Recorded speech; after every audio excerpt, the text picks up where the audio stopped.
Actually 2 minutes தான் பேசினாரு. 2 minutesல பயங்கரமா பேசிட்டு போயிட்டாரு. Okay, I think Jan 4th telecast பண்ணுவீங்க எல்லாரும் லைன்ல பாருங்க, பயங்கரமா இருப்பாரு. 2 minutes தான் பேசியிருப்பாரு. சரி, பட் கிறிஸ்பா whatever you want to convey. Okay okay, even அவருக்கும் அந்த ஒரு பெரிய ஸோ அவ்வளோ கான்ஃபிடென்ட்டாக இருக்கார் படத்து மேலே. இல்லை கான்ஃபிடன்ஸ் இல்லைன்னா அந்த மாதிரி பேச மாட்டார். So is a man of few words, அது எல்லாருக்குமே தெரியும்.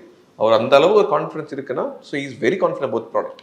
ஓகே ஓகே, இப்போ வரைக்கும் விஜய் சாரோட படம் நடத்துறாவே அதிக கலெக்ஷன் லியோ தான் இப்போதைக்கு பிராண்டிங்காக இருக்கு. ஸோ அப்படி பார்க்கும்போது இந்த ஒரு கடைசி படம் சென்ட் ஆஃப் படம் ரொம்ப நாளாக இந்த ஒரு இன்டர்வியூ அப்போ இந்த ஒரு 1000 கோடின்னு கேட்டுகிட்டே இருக்கும். பட் எதுவுமே அது கிட்ட கூட நெருங்கின மாதிரி இல்லை. ஸோ அப்படி பார்க்கும்போது ஜனநாயகன் ஹஸ் தட் கெப்பாசிட்டி, அந்த ஒரு புல் பண்ணுற கெப்பாசிட்டி இருக்கா? டு பி ஆனஸ்ட், எங்களுக்கு 1000 கோடியோ 500 கோடியோ 2000 கோடியோ doesn't matter. We want celebrate this last film. அது நான் மட்டும் இல்லை, எல்லா மக்களும் செலிப்ரேட் பண்ணுவோம். அதுதான் எங்களுக்கு. Numbers doesn't matter.